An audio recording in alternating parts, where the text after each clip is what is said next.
Muito boa noite a todos os nossos amigos e telespectadores da Connect TV Algarve e também da Associação de Futebol do Algarve. Estamos começando mais um programa A Falar de Bola. Sejam todos muito bem-vindos e o nosso apito inicial começa com a escalação da equipe que joga nesta partida de hoje aqui. Começando aqui do meu lado, pertinho, Nuno Alves, presidente do Banco Alimentar do Algarve. Seja muito bem-vindo. Obrigado pelo convite, cá estamos com muito gosto. É isso. Jogando ali no meio-campo, o Francisco Fernandes, ele é da Associação Existir, vice-presidente dessa associação, que é parceira da futura Liga de Futebol Adaptado da AFA. Seja muito bem-vindo, Francisco. Muito obrigado pelo convite, com muito gosto que estou aqui. Muito bem. E jogando lá na ponta direita, já estamos entrosados, porque a gente já jogou juntos, né?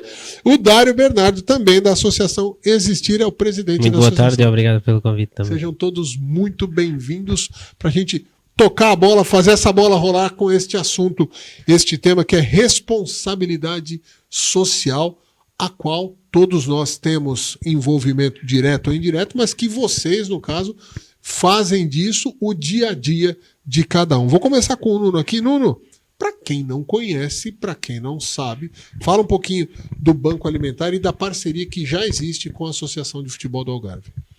Bem, o Banco Alimentar, bom, isto tem que ser resumido, porque o Banco Alimentar tem uma história de 18 anos, tem uma história de 18 anos e ao longo destes 18 anos nós temos muita coisa feita e hoje, por exemplo, estamos a lançar um projeto novo. Portanto, há muita coisa a acontecer. Mas basicamente o Banco Alimentar é uma instituição que recolhe alimentos, lutando contra o desperdício alimentar, neste caso na região do Algarve, mas no país inteiro ou por esse mundo fora, porque em quase todos os países existe Banco Alimentar. E depois com esses alimentos recolhidos nós fazemos a distribuição a famílias carenciadas sempre através de instituições parceiras, nunca diretamente. Isto é de uma forma muito resumida mesmo. Sim, e a parceria que já existe com a associação? Essa parceria tem alguns anos. Basicamente tem havido, na época do Natal, sempre a possibilidade de várias pessoas poderem colaborar e fazerem oferta de donativos ao Banco Alimentar, nomeadamente de alimentos. Esses alimentos são sempre entregues e permitem reforçar o cabaz dos alimentos na altura do Natal, que é sempre uma altura especial para muitas pessoas e sobretudo para quem realmente tem alguma dificuldade, convém sempre poder fazer algum miminho, digamos assim, e reforçar esses cabazes nessa época. E aí é aquela história, né? A responsabilidade social que a AFA tem também de ir para além de ter as suas atividades desportivas com os clubes, de fomentar essa solidariedade. Acho que faz parte um pouco deste tema, né, da responsabilidade social. Falando, é permitido até acrescentar uma questão, porque esta parceria com a AFA permitiu, por exemplo, há pouquíssimo tempo, que o Farense se lembrasse aqui do Banco Alimentar do Algarve.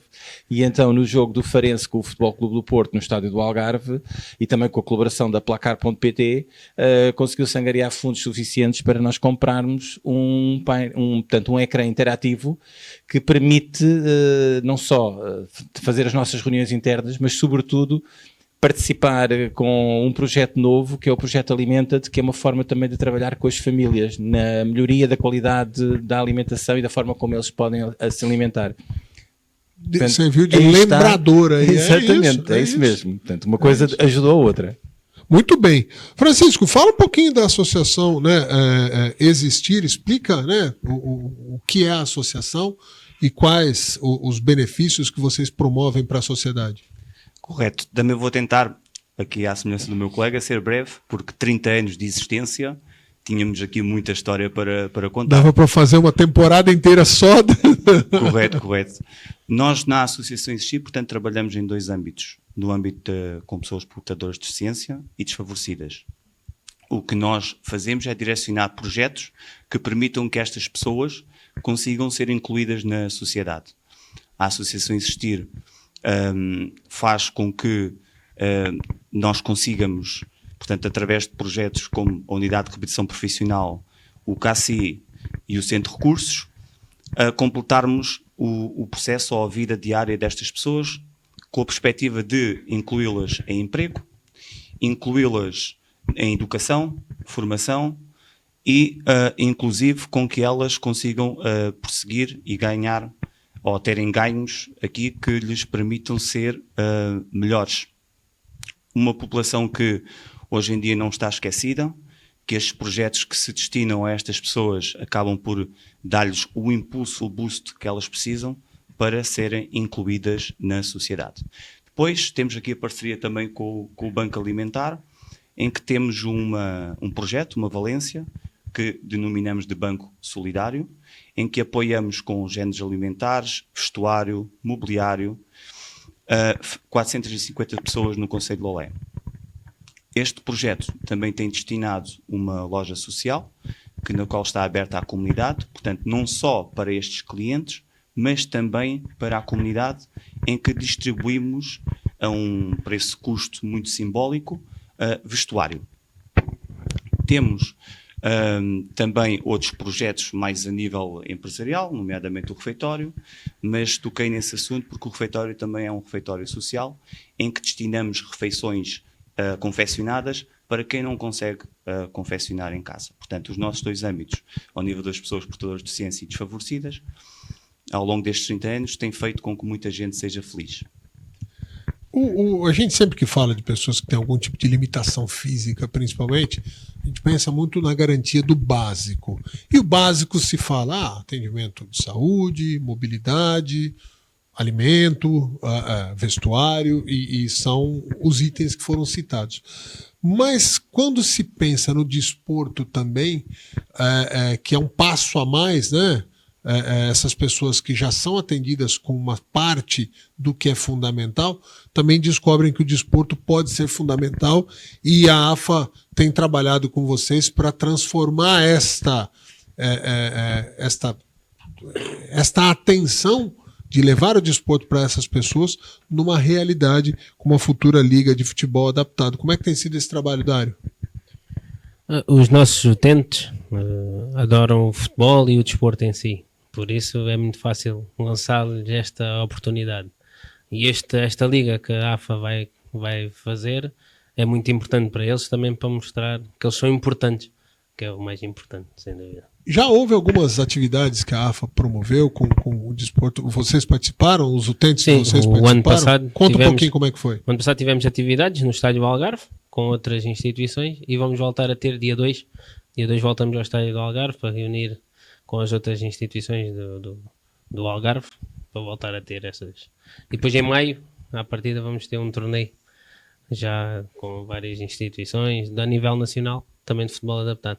A AFA está a apostar muito. E já há uma equipa formada? A ISTIR tem uma equipa de futebol adaptado. E é boa, porque a gente não pensa que nós não vamos criticar, não vamos, né? Aqui, igual no meio da gente é boa. Para nós é a melhor de todas. Sempre. Para nós é a melhor. Agora, porque a nível nacional, vamos ver no torneio. A partir do momento que colocou o uniforme, está representando o Algarve, a gente já vai começar a dar opinião nisso daí. Tem que fazer direito, né? Já que vai fazer, tem que fazer direito. Não, mas acreditamos que sim.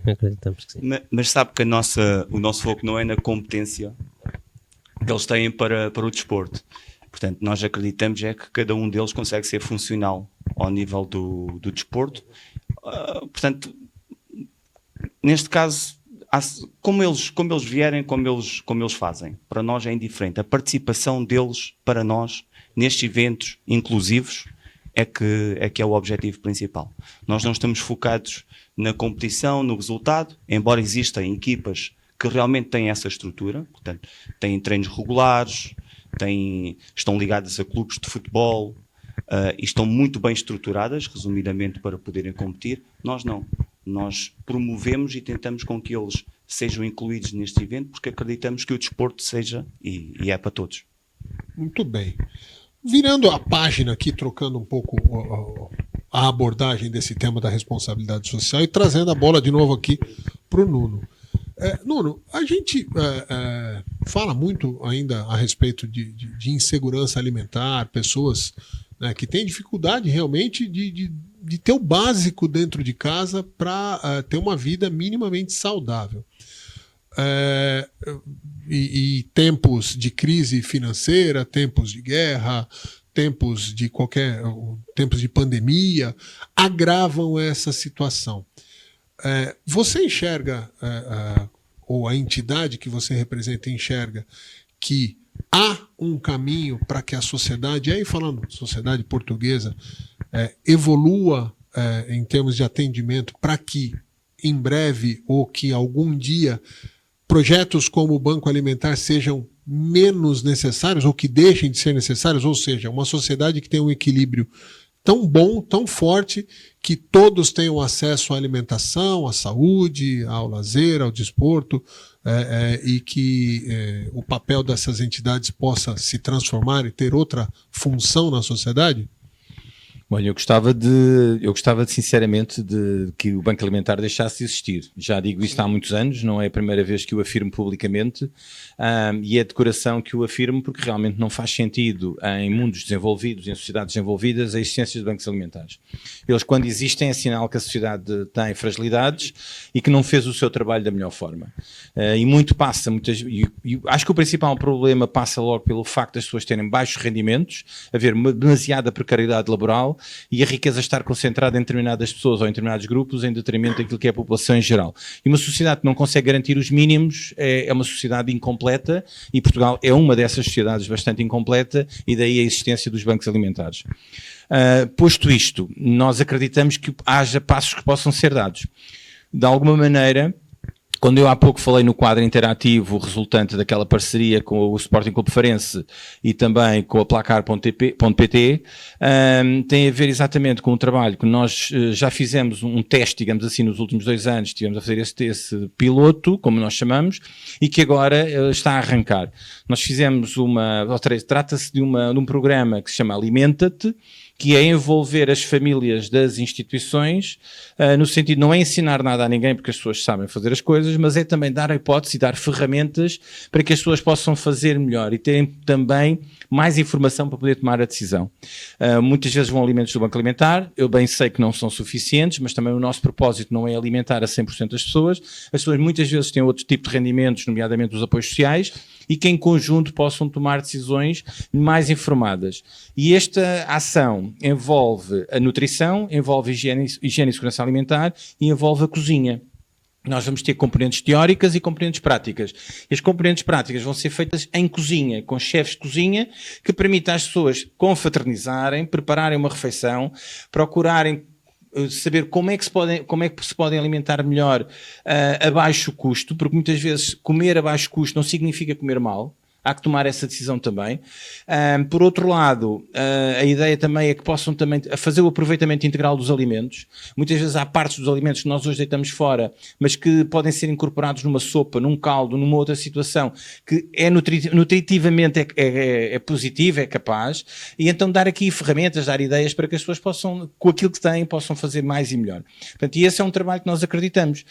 Quando eu dizia há pouco que eu estou a iniciar um novo projeto, a existir, está a participar, estamos a dar uma formação hoje e que vai terminar no dia 16 de outubro, Dia Mundial da Alimentação, que é uma formação para cozinheiras das instituições no objetivo de valorizar as cozinheiras das instituições do setor social, tal e qual como hoje se valorizam os cozinheiros dos restaurantes e dos hotéis, atribuindo o título de chefe, atribuindo estrelas Michelin, e nós vamos atribuir o garfo social, e chama-se Missão de Chefe, é um concurso, e que vamos escolher a melhor cozinheira das 15 que começaram hoje esta formação, e que no final do ano esperamos poder atribuir pela primeira vez em Portugal um garfo social a uma instituição e a uma cozinheira do setor social, valorizando a profissão. Portanto, isto é um demonstrativo de que nós acreditamos que podemos fazer mais do que aquilo que estamos a fazer, e de ser meramente um banco alimentar da massa com atum e das salsichas com esparguete.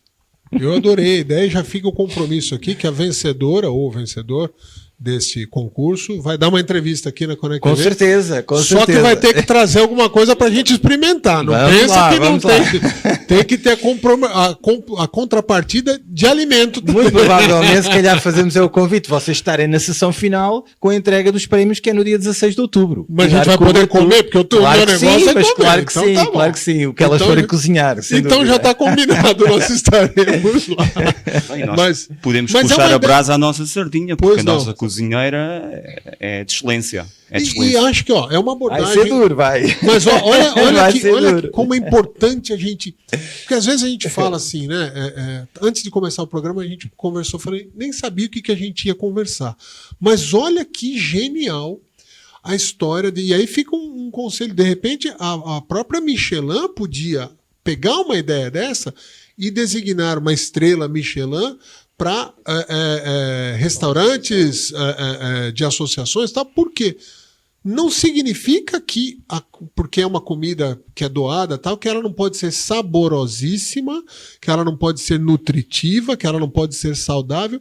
É uma ideia genial, adorei de verdade. Eu realmente. E a gente não sabia que nem que ia conversar a respeito desse tema. Mas há aqui uma coisa interessante: é que num restaurante, ou seja, nós podemos cozinhar e ser criativos e se calhar não pôr de lado a questão do preço, sendo certo que há pessoas que pagam qualquer preço por uma comida e há outras que não têm essa possibilidade. Sim. Mas aqui no setor social, o que estas instituições têm que fazer todos os dias é fornecer refeições de qualidade e terem o equilíbrio financeiro para continuarem a existir todos os dias. E isto é um desafio gigante que estas cozinheiras e que as direções das instituições têm todos os dias. Portanto, valorizar esta profissão e dar ferramentas para que elas possam fazer melhor com o mesmo é fantástico. Pelo menos é isso que nós acreditamos. Vamos ver no final como é que vai ser. E aí cada um, eu acho que todos têm o seu valor. Aquele cozinheiro que no final ele faz assim, então, um que é famoso, não tem que ele faz assim, é legal, eu acho que tem que ter espaço no mundo para tudo. Quem quer pagar lá, seja lá quanto for para comer,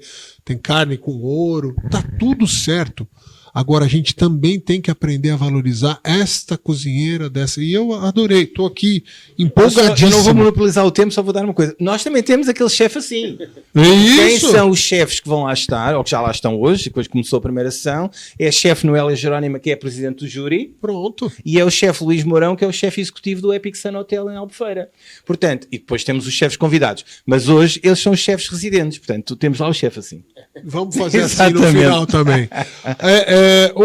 Eu estou empolgado aqui. Francisco, quando a gente fala de segurança alimentar e o desejo de que um dia, de repente, deixe de existir o banco alimentar e que as preocupações sejam outras, como, por exemplo, a valorização dos profissionais que estão no entorno dessas associações que ajudam as pessoas. No caso de vocês promovem também a tentativa de uma autonomia daquele utente para que ele tenha a vida independente. A gente sabe que em alguns casos isso é impossível pelo tipo de limitação, mas outros tantos não aconteciam e até não acontecem até hoje, essa autonomia, muito por preconceito, por vergonha da família de expor, porque a família fica assim, não, se eu deixo ele ir sozinho fazer, vão achar que eu não estou cuidando. Então tem uma série de tabus que eu acho que vocês enfrentam diariamente. Fala um pouquinho desses tabus. Você fez a pergunta e deu-me a resposta.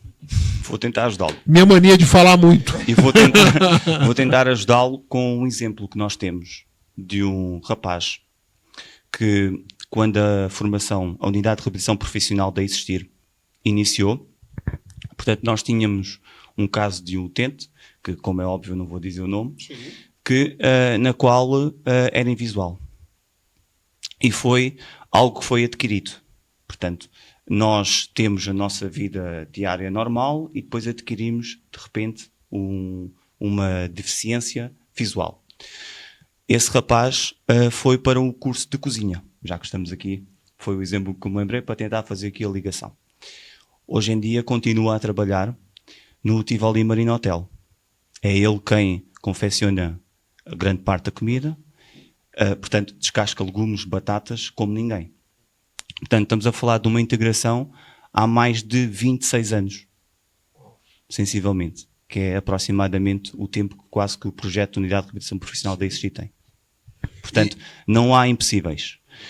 Nós tentamos criar estratégias com pessoas que têm limitações e tentamos inseri-las dentro dos cursos profissionais que temos, que são 6, neste caso na área de cozinha, e tentamos, com as ferramentas que temos, incluí-las e dar-lhes a capacidade para eles poderem desempenhar uma função. Agora eu vou fazer uma provocação para vocês, que é a seguinte.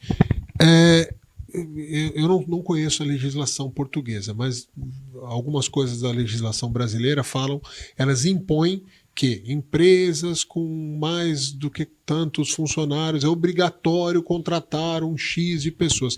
Vocês acham que esse é o melhor caminho? Ou o melhor caminho é a retirada de tabus e a preparação dessas pessoas para estarem plenamente aptos a desenvolver qualquer atividade para a qual eles se proponham?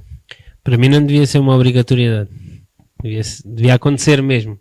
Porque eles têm, as pessoas com deficiência têm capacidades como qualquer outra. Sim. Mesmo que nível motor ou intelectual possam ter tenham umas dificuldades, mas quando é a parte profissional eles são muito certinhos, eles sabem fazer. E não tem que ser uma obrigatoriedade. Isso está a acontecer em Portugal. Eu sou contra. Não sei se o Francisco, a gente trabalha muito em sintonia, acredito que seja igual. Eu acho que deviam entrar mesmo, deviam dar a oportunidade, deixar ir às entrevistas. Muitas das vezes não deixam ir a entrevistas, porque assim que recebem lá a candidatura, metem logo de parte. Eu acredito que isso não é o caminho. Não é o caminho. Por isso que eu falei que era uma provocação, porque é um tema meio complexo, né? Tem gente que vai ter uma opinião diferente, que vai falar, não, se não for através da obrigação, ninguém vai dar oportunidade. Eu acho que são tabus aí que tem que ser... Eu tenho que concordar com eles, não deve ser obrigação. Somos não 4, então, obrigação. pelo que eu estou entendendo, somos 4. Se me é permitido, nós não temos na área da cozinha e por acaso não fazemos este trabalho com a Existir, estamos a fazer com a Asmal e com o MAPS, sim, mas podemos estender também a Existir se for o interesse também de Existir. Nós tornamos o Banco Alimentar já há alguns anos esta parte e fazemos aquilo que chamamos um laboratório de gestão de competências sociais. O que é que isso significa na prática? Nós não somos uma empresa, mas também não somos a instituição acolhedora das pessoas. E então ficamos a meio caminho daquilo que é a empresa e daquilo que é a instituição. O que é que acontece nos programas que temos estado a fazer? Temos estado a disponibilizar vagas na horta, no Banco Alimentar, na parte logística, na parte administrativa e em outras áreas complementares. As pessoas vêm das instituições com formação e antes de irem diretamente para uma empresa onde o ambiente é muito mais duro por causa dos objetivos, o cumprimento de horários, lidar com chefias, passam por nós durante um período que normalmente é um ano e que se houver necessidade para ser mais e se conseguirmos também tentamos que seja, mas o objetivo aqui é que tenha um ambiente híbrido. É uma instituição sim, mas não tem a pressão das empresas, mas ao mesmo tempo temos o cumprimento dos horários de trabalho, o relacionamento entre pares, com colegas, com chefias, etc, etc. E isso tem-se tornado interessante, ao ponto de, neste momento, estamos a tentar colocar a terceira pessoa no mercado de trabalho, que ela não é nossa, ou seja, vem de uma instituição parceira, mas somos nós que estamos a fazer esse trabalho e, inclusive, a nossa equipa de assistentes sociais está na empresa a acompanhar a pessoa na empresa, exatamente para dar garantia à empresa que a transição vai ser o mais tranquila possível, sendo certo que a gente nunca tem a certeza disto, não é? Como vocês sabem, mas que também lhes dá a garantia de que não estão sozinhos, a empresa não está sozinha e que nós estamos lá com eles. Portanto, acho que, sem dúvida, este é o caminho que tem que se fazer, não devia ser obrigatório. A própria sociedade moralmente tem a obrigação de acolher todos. Sim, e assim, como você falou, a gente tenta fazer com que essa adaptação seja a melhor possível. Quando você contrata uma pessoa para sua empresa, você também não tem uma garantia de que tudo vai correr bem. Independente se a pessoa tem algum tipo de limitação física, intelectual, não importa, a gente nunca sabe. Você contrata esperando pelo melhor e, às vezes, tendo que se adaptar. Vale para qualquer tipo de limitação, seja ela qual for. Acho que é um bom caminho. E esse trajeto que vocês fazem, que é quase como um estágio, né? Vem cá, a pessoa... porque também do outro lado... É um ambiente mais controlado. Sim. Mas também do outro lado, muitas vezes a pessoa nunca procurou um emprego porque tinha vergonha ou porque achava que não era capaz, e quando ela descobre, ela precisa mesmo treinar as rotinas profissionais. Exatamente. Que são completamente diferentes da época de estudante, né? São cobranças em níveis diferentes. Mas é nisto que é muito importante a formação profissional para pessoas com deficiência, porque dá-lhes a oportunidade de fazer o estágio. Sim. E depois aí as empresas descobrem que eles têm capacidades e ficam com o formando, neste caso com o nosso aluno, e as empresas ficam. Eu falo por mim, eu também tirei cursos, tive que estagiar para mostrar que podia ser contratado. Graças a estas formações profissionais, eles conseguem demonstrá-lo e as empresas estão a começar a perceber que, afinal, devemos ficar com essas pessoas. Quais as capacitações que vocês promovem? Que tipo de curso que eles fazem? Sim, nós temos 6 áreas. Jardinagem, assistente administrativo, operador de armazenagem e logística, operador de pré-impressão e cozinha. Penso que disse as 6. Não quero cometer aqui nenhum erro, caso contrário. Cuidador de crianças e jovens. Pronto, agora sim. Agora sim, eu estava contando aqui. Ia encontrar um problema quando chegasse a existir. Certeza. Já ia ser cobrado. Exato. Nós temos estas 6 áreas. Fazemos uma seleção do candidato antes da iniciação do curso profissional. Os cursos profissionais têm entre 2.900 a 3.600 horas.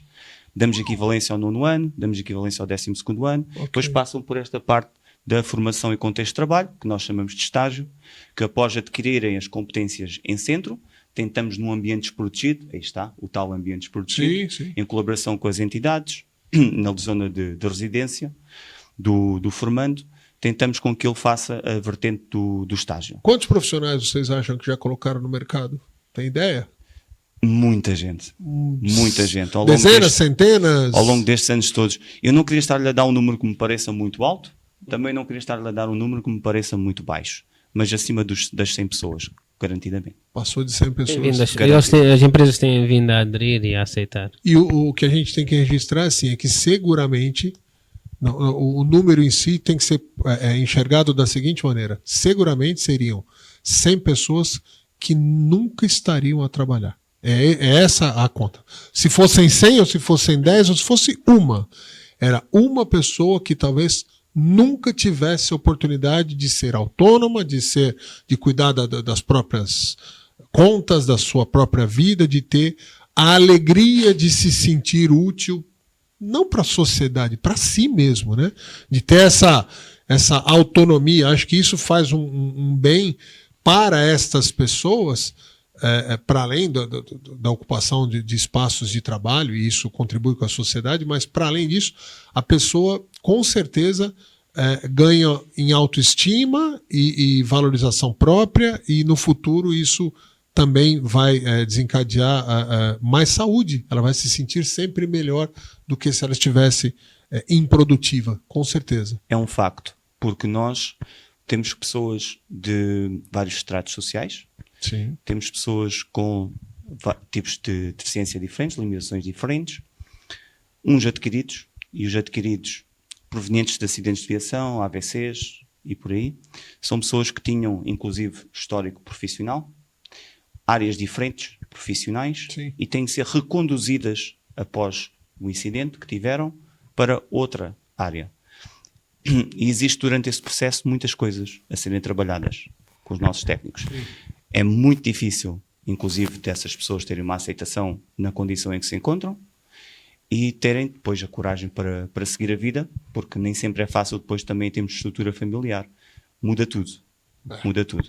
Nós não pensamos naquilo que nos pode acontecer amanhã, mas qualquer um de nós está sujeito a que a nossa vida mude de um dia para o outro, e temos que ser nós a recorrer a este tipo de programas, como a Existir tem, para conseguirmos dar seguimento àquilo que é o nosso histórico, neste caso o nosso presente profissional. O histórico já lá vai. Senhores, e aproveitar para dizer que na parte da legislação ainda tem que mudar muito com as pessoas com deficiência. As leis têm que sempre... acho que toda lei ela tem que estar suscetível a fazer alterações, porque a sociedade vai mudando, as pessoas vão tendo outros valores pessoais, outros valores comunitários, né?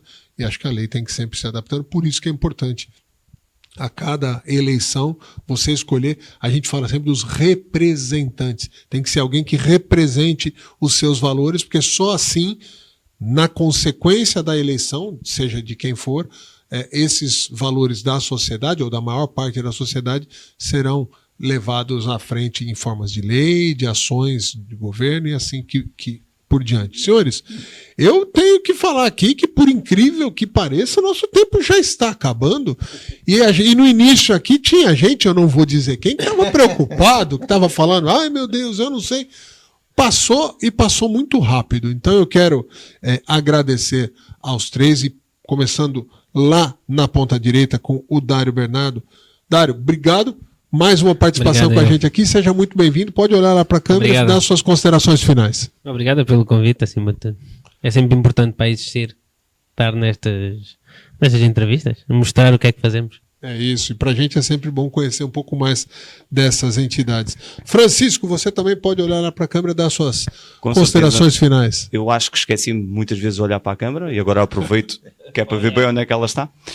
Eu penso que a responsabilidade social é de todos. Nós podemos ser promotores muito dessa palavra e tentar, junto das entidades e através destes programas que estão ao acesso de todos, tentar dizer ou transmitir o trabalho que fazemos, mas a responsabilidade social é de todos e é para todos.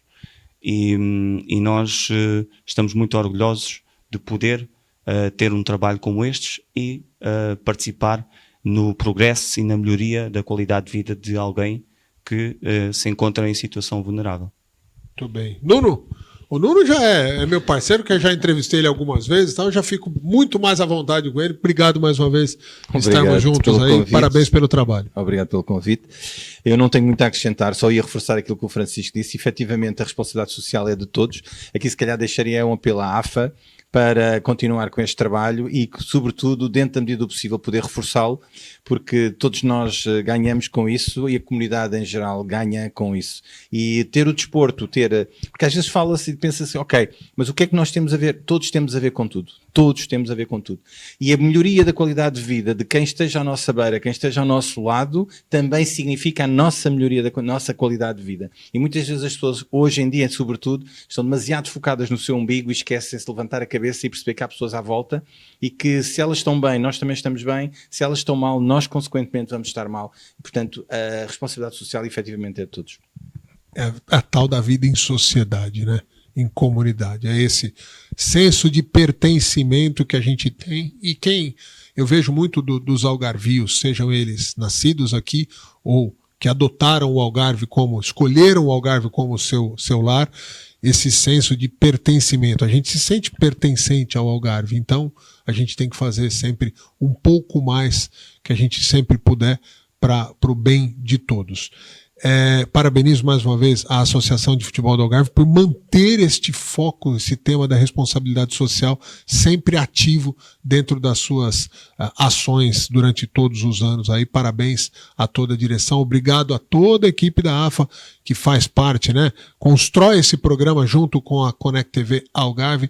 Muito obrigado a todos vocês. Apito final de mais um encontro do A Falar de Bola. A vocês, muito obrigado e continuem sempre conectados com a Connect TV. Valeu!